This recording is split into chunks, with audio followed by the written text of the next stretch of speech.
to Tuesday Talks with Twyla. As we continue to transition into the holiday time, I wanted to talk about something that came up the other day for me that was a little bit of an aha moment. So, what I read was how we can be excited about the break.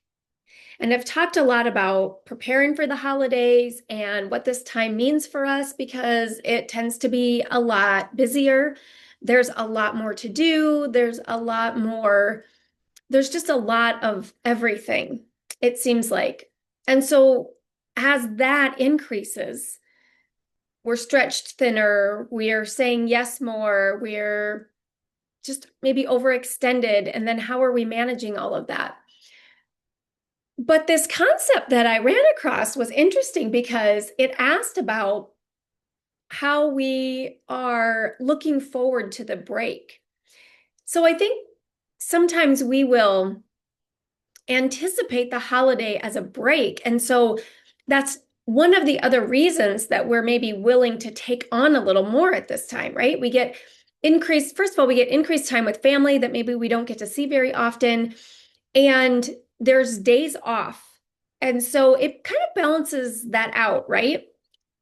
And what was interesting was this person's recollection when she looked back about how she would look forward to the break, but then she wouldn't really give herself one. And I was like, oh, do I do that? Do I take a break from certain things because we don't have work, we don't have certain things, right? The kids don't have school. And so, from that regard, there's maybe less commitments and things to do. But am I creating more chaos, more things to do to fill that time instead of just allowing the rest? Allowing the relaxation, allowing the downtime. And this can be hard to do, right? Especially if you're someone that goes at a steady pace all the time. It's hard to just turn that off. And then if you go at a steady pace all the time, and this time of the year, that ramps up and you're doing even more and you're loving it, right? You're taking on all these things and you're juggling it all and you're feeling like you're doing a great job, and maybe you're not. Maybe you're feeling like that's the expectation and you want to maintain this level of whatever, and so you say yes and you commit and you overextend, and all the while thinking, but I'm going to have a break, right? Like there's this reward at the end of all of this chaos and hustle, and we have this time off. We have this like this reward, this piece of cheese at the end of the maze, right? But do we use it that way? Do we let ourselves slow down? And that can be very challenging, right? Especially if you're someone that always goes at a certain pace. So, what do you do if you're not able to slow down? You're not able to let yourself rest. What does that look like for you? So I wanted to bring this a few weeks before Christmas so you can start thinking about, what do you typically do? What does this time usually look like for you? It made me think about how, like, my parents loved Christmas and it was busier and there was more going on. And, so there was like that hum, right, of all the things.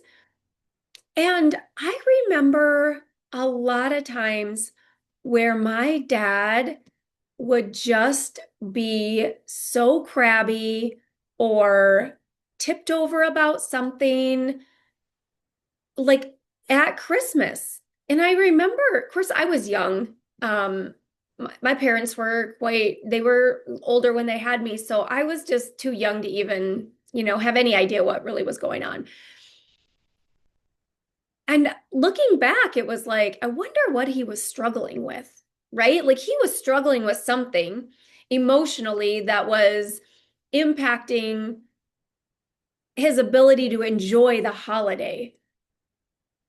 because they loved it. Him and my mom both loved it. They loved to gift give. They loved to surprise us with things. They loved to overgive, right? Like the tree was always packed with gifts. We got tons of presents. I mean, it was just, they had so much fun with it. And yet there was something that was always bothering him at the holiday. And it made me wonder, right? I'll never know. He's passed away now. But looking back, it's like, yeah, this can be a very challenging time of year because we have so much going on and our self-care typically will take the back seat, right? We're not good at making sure that we take care of ourselves first, which I'm a huge advocate of. And if you don't know what that could look like, please send me a message. I would love to have the conversation with you on what that could look like. It doesn't look like completely upsetting the apple cart. There's a way to prioritize yourself where what the people around you will notice is only the positive impact. I think we have this negative association with if I just take care of myself, then all this stuff won't get done and everyone will suffer. And it's just we have this like this image. That wasn't the word that I was coming up with, but we have this image in our mind of how when we do that, like there's just this negative, like wave impact of everything around us. And that's just simply not true. It's the complete opposite. It's just like on the airplane where they say, put your oxygen mask on first, because how can you help anyone else if you're passing out? You have to take care of yourself first. And when you do, everything around you flourishes. Everything is better. You have more energy. You show up in a different attitude and mental mood and right. So that's huge. But this time of the year, we're so busy. And then self-care, if it's not a priority to start with, certainly doesn't take a priority during the time that things are starting to increase and be more busy and more hectic and more chaotic. And then this can be a time of year where emotions run especially high and the vulnerable emotions are more painful. We miss our loved ones that we've lost. We miss maybe traditions that we don't have anymore.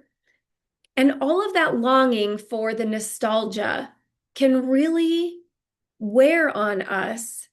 And we're trying to maintain this level of expectation, right? Keep the smile on, juggle all the things, right? And inside we're tired, we're sad, we're struggling, we're missing a loved one, we're missing a, a tradition, right? And so it just makes it harder because you're coming to everything with less energy because that takes energy. To feel sad and try to suppress all of that, it takes energy. And that's just there. If we're not working through it, and if you're not doing self-care, you're probably not processing emotions and giving yourself some comfort and compassion during this challenging time. So it's even harder.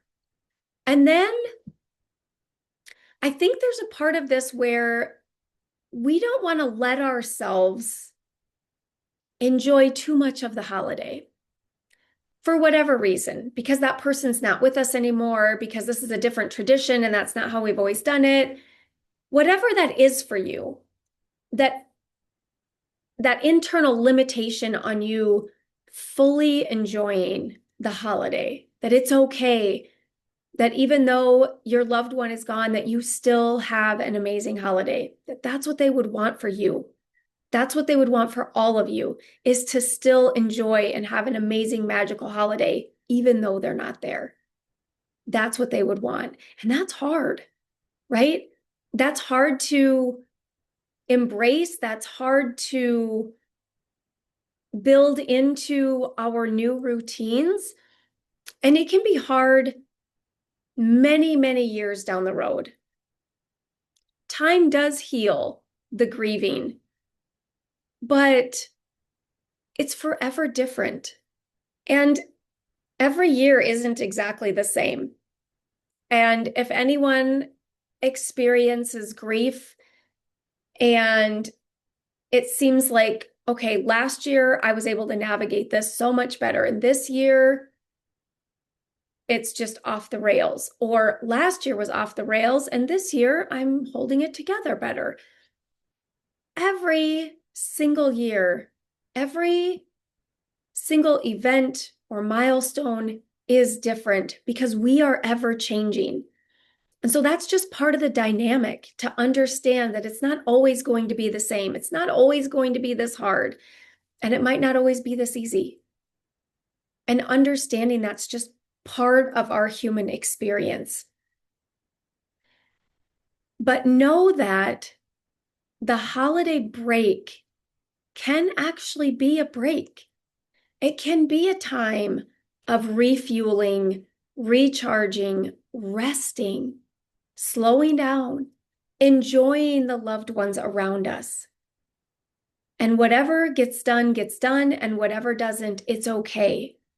But notice if your mind goes to, I have to fill that time.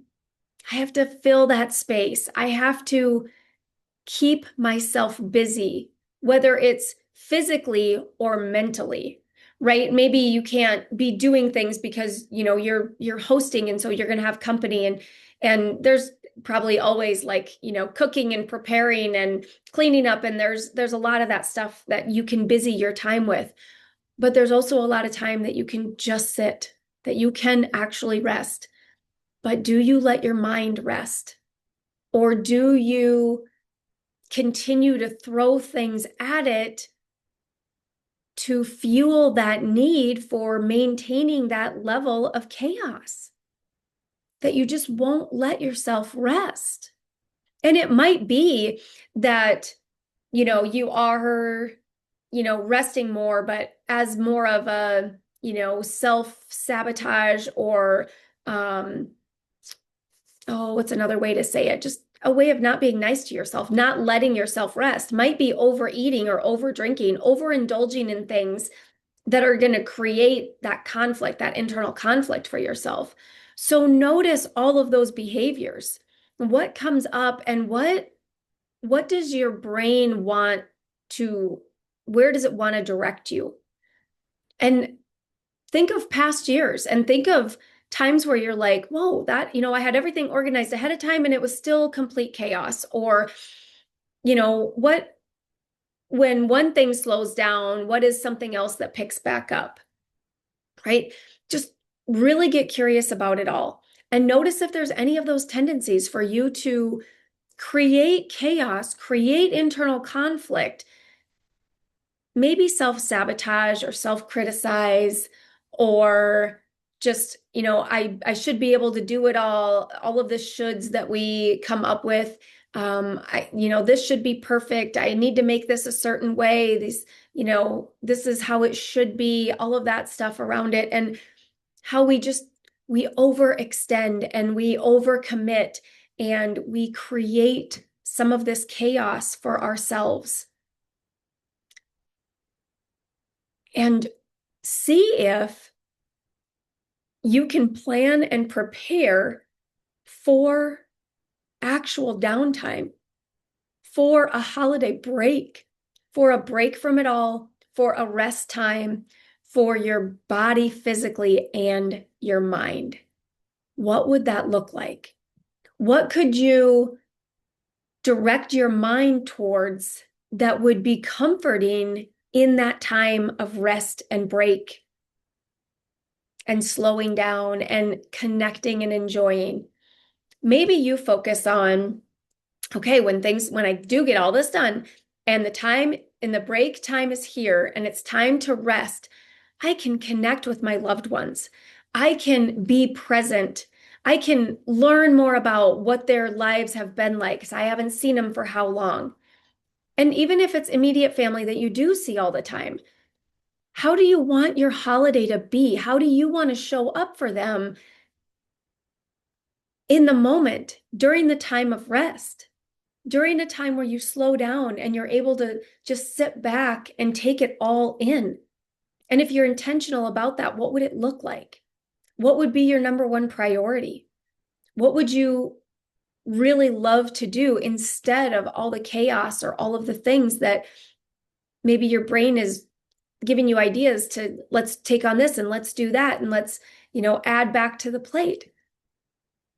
How can you create the holiday break that is actually a break? It feels like a break. It feels like you've rested and recharged and you're ready then to pick back up life after the holidays and can jump back in with more energy than you had before, with a different perspective, a renewed gratitude for the time with your family. What could all of that look like? And my favorite thing is to decide these things ahead of time. And that's why I wanted to bring this to you a few weeks before the holiday, because for some holidays might be, I mean, for us, our holidays are starting in just a couple of weeks. And so in just a couple of weeks, I'll have all the things that I have to get ready and prepare. We're hosting, so they're all coming to my house. All the things that I have to do and prepare.